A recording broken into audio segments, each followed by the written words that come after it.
सत्य घटना है परमात्मा कबीर देव जी के सह शरीर इस भूलोक को छोड़कर सतलोक जाने की। इस लीला को करके उन्होंने सिद्ध कर दिया कि वे ही सच्चे और पूर्ण परमात्मा हैं। कबीर प्रभु की ये लीला हमें ये संदेश भी देती है कि परमेश्वर किसी धर्म या जाति के बंधन में नहीं बंधा, वो तो सबके लिए एक है। और अगर किसी ने सतभक्ति की है तो पृथ्वी के चाहे जिस भी कोने में शरीर छोड़े, वो अपने पुण्य कर्मों के प्रताप से उद्देशित लोक को ही प्राप्त होता है। ये बात उस समय की है जब ये कहा जाता था कि मगहर में मरने वाला नरक में जाता है और अगले जन्म में उसे गधे के रूप में जन्म लेना पड़ता है। इसके अलावा ये भी कहते हैं कि अगर किसी को मोक्ष चाहिए तो उसे काशी आना चाहिए और वहीं अपने प्राण त्यागने चाहिए, जिस कारण से मोक्ष अभिलाषी वृद्ध लोग अपना अंतिम समय अपने अपने पुरोहितों के घर काशी व्यतीत करने के लिए, निवास करने के लिए आने लगे तथा पुरोहितों को उनके खाने के रुपए तथा पुरोहितों की पूजा अलग से प्रति महीना देने लगे, जिस लालचवश काशी के पंडों ने वृद्धों को अपने अपने घर पेइंग गेस्ट के रूप में रखने लगे। एक एक पुरोहित के घर 10-10 वृद्ध हो गए। कोई रोगी तो कोई अन्य परेशानी से ग्रस्त होने लगे तो उन लालची पंडों ने मीटिंग करके षड्यंत्र के तहत वृद्धों को मारने के लिए गंगा दरिया के किनारे एक करोंत यानी आरा लगाया।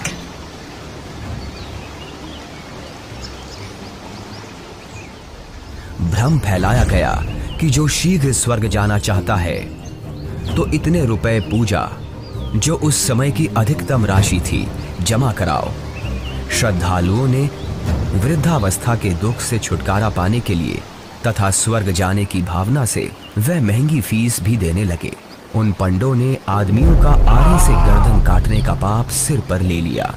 पंडों के षड्यंत्र पर विश्वास करके वृद्ध अपने बेटों से काशी में प्राण त्यागने के लिए आग्रह करने लगे। लेकिन पिताजी, अभी आपकी और माँ की आयु ही क्या है? अभी तो आपको अपने पोतों का ब्याह देखना है, उनकी संतानों को अपनी गोद में खिलाना है। देख बेटा, जिंदगी जीने का लालच तो कभी खत्म नहीं होता, और वैसे भी अपने जीवन में हमने अपनी सारी जिम्मेदारियों को पूरा कर लिया। अब जब भगवान के पास जाना ही है तो देर क्यों करना? हमें काशी में पवित्र करौंत लेने में स्वर्ग की प्राप्ति होगी। लेकिन पिताजी, काशी में लगे उस करौत के नीचे आकर मरना तो आत्मदाह हुआ ना? अगर उस आत्मदाह से ईश्वर मिलते हो तो क्यों ना आत्मदाह किया जाए? और वैसे भी यहाँ मगहर में मरने से तो हमें मोक्ष मिलेगा नहीं। अगर हम यहाँ मरे तो अगले जन्म में हमें गधे के रूप में जन्म लेना पड़ेगा। क्या तू चाहता है कि तेरे माता पिता का अगला जन्म गधे के रूप में हो? जितनी जल्दी हम काशी जाकर करौंत के नीचे मरेंगे उतनी जल्दी ही मोक्ष मिलेगा। लेकिन पिताजी। बस बेटा, तू हमारे साथ काशी चलकर वहां हमारी करौंत के नीचे आकर प्राण त्यागने की व्यवस्था कर दे। रामशंकर अपने माता पिताजी के साथ काशी के घाट पर पहुंचते हैं।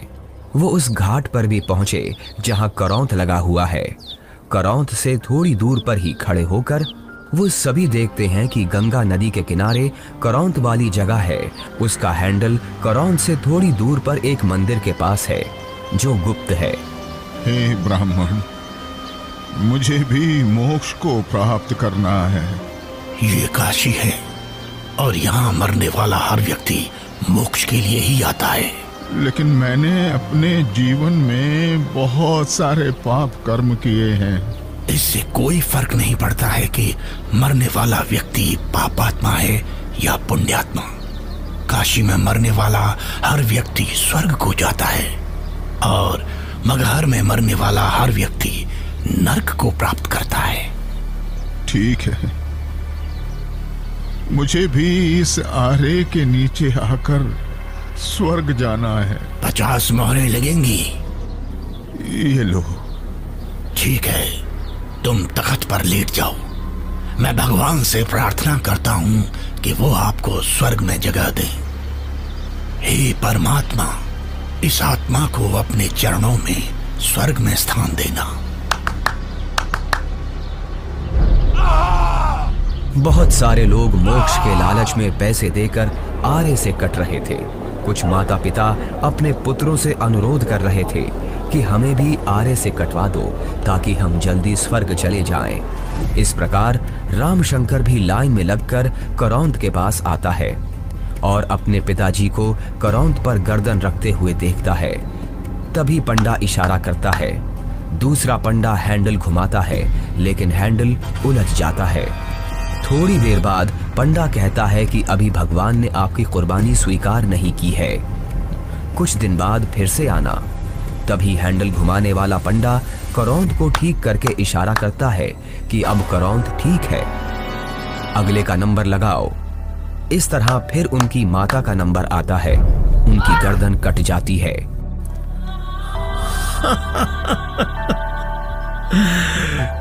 कितना भागा हूं मैं कि भगवान ने मेरी कुर्बानी स्वीकार नहीं की।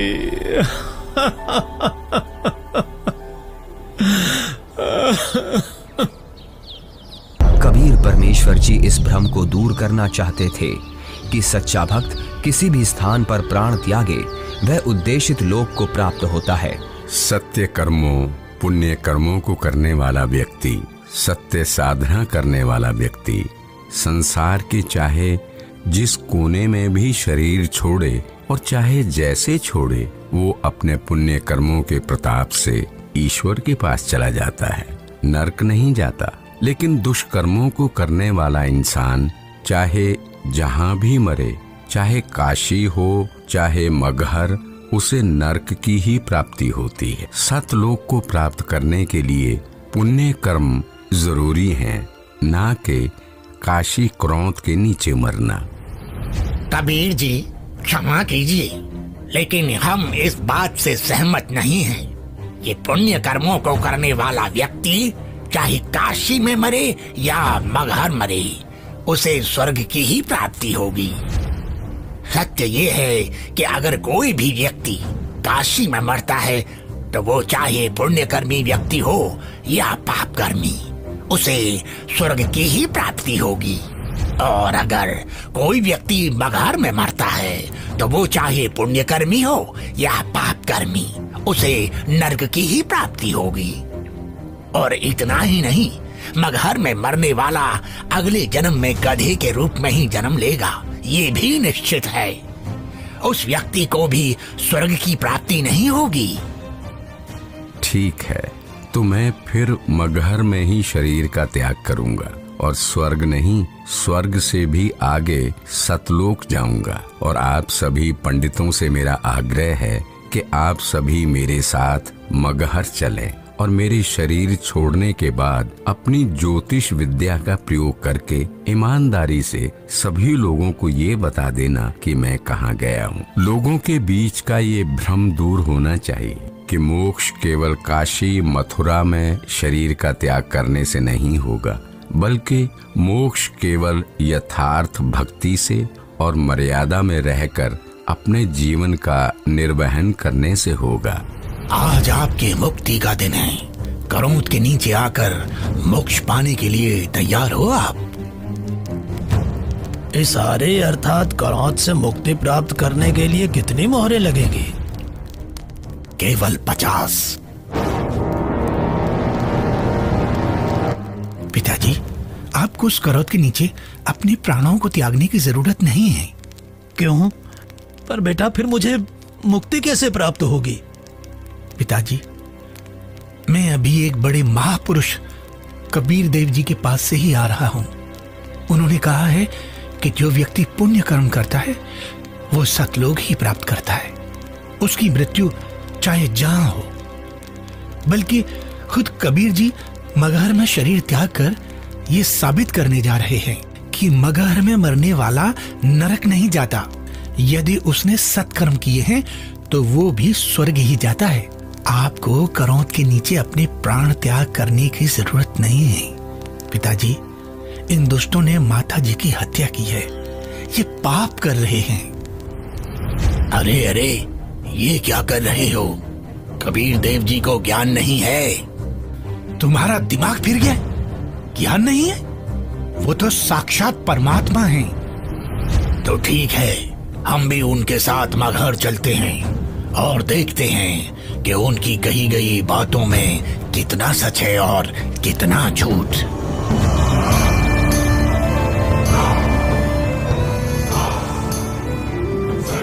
वीर देव सिंह बघेल जी की जय। महाराज, हमें ज्ञात हुआ है कि कबीर देव जी अपने शरीर का त्याग करने के लिए मगहर जा रहे हैं, लेकिन हमने सुना है कि मगहर में जो भी अपने शरीर का त्याग करता है उसे कभी स्वर्ग की प्राप्ति नहीं होती है। कबीर देव जी तो साक्षात परमेश्वर हैं और वो शरीर का त्याग चाहे जहां करें। ये मगहर में प्राणों को त्यागने की लीला वो इसलिए कर रहे हैं जिससे जनमानस को ये संदेश दिया जा सके कि आपको स्वर्ग की प्राप्ति होगी या नहीं, ये आपके पुण्य कर्मों पर निर्भर करता है, न कि मरण के स्थान पर। हमें कबीर देव जी के साथ जाना चाहिए। हाँ, हमें सिर्फ जाना ही नहीं है, अपितु कबीर देव जी के शरीर त्याग देने के बाद हमें उनके शरीर की रक्षा भी करनी है, जिससे उनका हिंदू धर्म विधि से अंतिम संस्कार किया जा सके। क्योंकि अगर हमने उनके शरीर की रक्षा नहीं की तो वो मुस्लिम उनके पार्थिव शरीर पर कब्जा करके उन्हें दफना देंगे। परमात्मा कबीर देव जी केवल हम हिंदुओं के भगवान हैं, उन मलेच्छ मुस्लिमों के नहीं। इसलिए हम आपको आदेश देते हैं, तुरंत ही सेना को हमारे साथ चलने को तैयार किया जाए। कबीर देव जी मगहर के लिए प्रस्थान करते हैं। वो नदी के किनारे से होकर गुजरते हैं, जंगल से गुजरते हैं। दिखता है कि उनके पीछे काफी सारे भक्त भी जा रहे हैं। कबीर प्रभु के साथ हिंदू और मुसलमान दोनों धर्मों को मानने वाले भक्त हैं। काशी के करौंत का समर्थन करने वाले पंडे हैं, विद्वान पंडित जिनके साथ सालिक राम भगवान की मूर्ति है, और बड़े बड़े टीका चंदन लगाने वाले पंडित जिनके साथ काफी सारी पुस्तकें हैं, वो भी कबीर प्रभु के साथ हैं। रामशंकर और उसके पिता भी कबीर प्रभु के साथ हैं। तभी उनके पीछे वीर देव सिंह की सेना भी आ जाती है। वीर देव सिंह कबीर देव जी को प्रणाम करते हैं। कबीर प्रभु के पीछे काफी सारे भक्त और सेना भी चल रही है। कबीर प्रभु चलते रहते हैं और जो भी कबीर प्रभु को जाते हुए देखता है उनके पीछे चल देता है।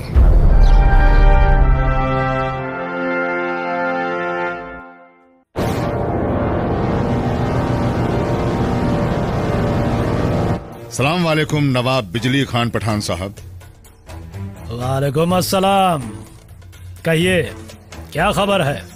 जी नवाब साहब, हमें पता चला है कि खुदा के रूप हमारे पीर कबीर जी महाराज मगहर आ रहे हैं, और सुना है कि वो यहाँ अपनी रूह को अपने जिस्म से आजाद करके सतलोक को रवाना हो जाएंगे।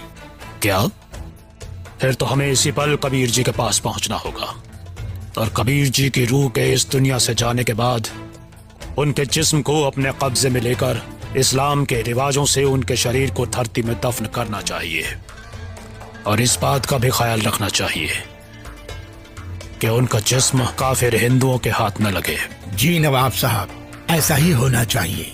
सेना को हमारे साथ कबीर जी के पास चलने के लिए फौरन तैयार किया जाए, लेकिन कबीर जी को इस बात की अभी भनक न लगे।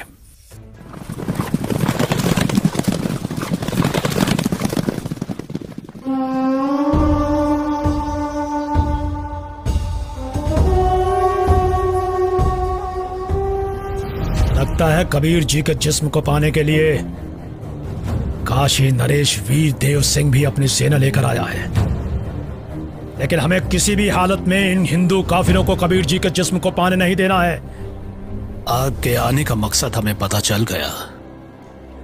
पीर जी, बिजली खान आपकी क्या खिदमत कर सकता है? मैं अपना शरीर त्याग करने से पहले स्नान करना चाहता हूँ। जी, हम अभी आपके नहाने के लिए साफ पानी की व्यवस्था करते हैं। नहीं, मैं किसी बहते पानी के दरिया में स्नान करूंगा। बिजली खान। पीर जी, यहाँ एक दरिया बहता था जिसका नाम आमी नदी था, लेकिन पीर जी शंकर भगवान के श्राप के कारण उसका पानी अब एकदम सूख चुका है। चलो दिखाओ मुझे वो आमी नदी कहाँ है। जी पीर जी, चलिए। कबीर देव जी, वीर देव सिंह, बिजली खान और उनके सेना और बाकी के भक्त उस आमी नदी के पास पहुंच गए। कबीर देव जी ने उस सूखी हुई नदी को देखा। कबीर देव जी ने अपने हाथ जोड़कर प्रार्थना की और फिर अपने हाथों को हवा में ऐसे लहराया जैसे कि वो नदी को बहने का इशारा कर रहे हों। कबीर प्रभु के ऐसे इशारा करते ही थोड़ी दूर पर नदी की ही जगह पर एक जोर से धमाका हुआ और धरती के अंदर से पानी का सैलाब निकला। ये देखकर सभी लोग चौंक जाते हैं और सभी भक्ति भाव से भरकर कबीर प्रभु को देखते हैं और अपने हाथ जोड़ लेते हैं। पूरी नदी में पानी भर जाता है। सभी लोग खुश हो जाते हैं। कबीर प्रभु की जय, कबीर प्रभु की जय, कबीर प्रभु की जय। आदेश दें प्रभु। हुक्म दे मालिक। मुझे 2 सफेद चादरें चाहिए, एक बिछाऊंगा और एक ओढ़ूंगा। जो आज्ञा प्रभु। इसी क्षण 2 सफेद चादर यहाँ लाई जाएं। कोई और आदेश दें प्रभु। बिजली खान, तुम सेना किस लिए लाए हो? वीर देव, तुम किस लिए सेना लाए हो? प्रभु जी, हम आपके शरीर को इतना मलिच्छ मुसलमानों के हाथ नहीं लगने देंगे। इन्होंने अगर आपके शरीर को छू तक भी लिया तो इनमें से कोई भी जीवित नहीं बचेगा। हम आपका अंतिम संस्कार हिंदू रीति रिवाजों से करेंगे। तो हमने भी चूड़ियां नहीं पहन रखी हैं। हम भी अपने अल्लाह के स्वरूप पीर कबीर जी का जिस्म हिंदू काफिरों को नहीं देंगे और इस्लामी तरीके से पीर जी का शरीर को दफन करेंगे। और अगर ऐसा नहीं हुआ तो इसका अंजाम बहुत बुरा होगा। हम वीर देव की सेना से युद्ध करके आपका शरीर प्राप्त करेंगे, लेकिन अंतिम संस्कार हम मुस्लिम तरीके से ही करेंगे।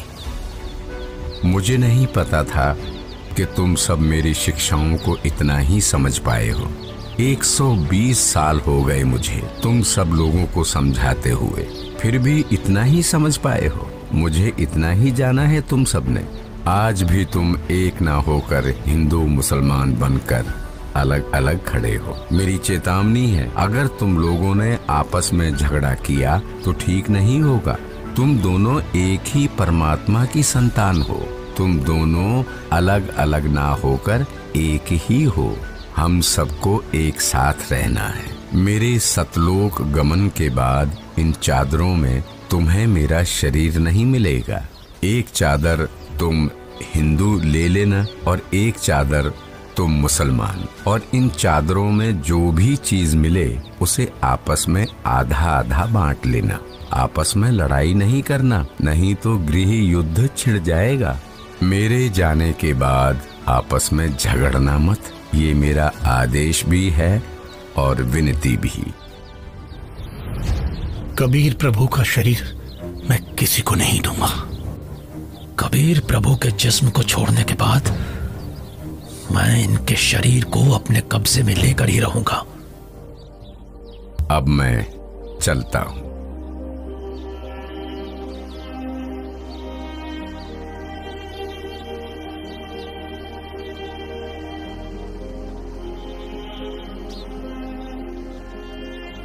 देखो ब्राह्मणों, मैं जा रहा हूं सतलोक, इस पृथ्वी से और तुम्हारे स्वर्ग से शंखों कोस दूर।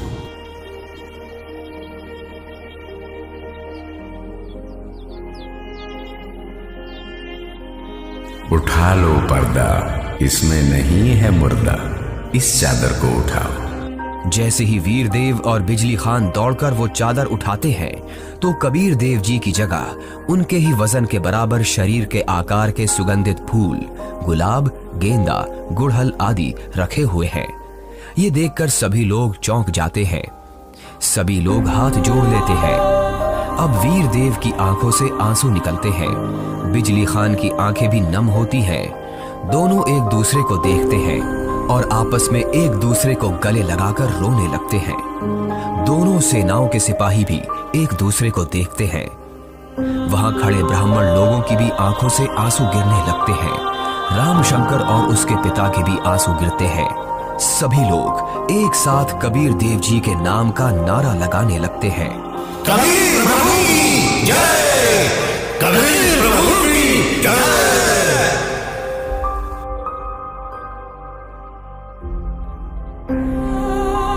कबीर प्रभु, हमको माफ करना, हमने आपको पहचाना नहीं। आप तो खुद अल्लाह ही थे।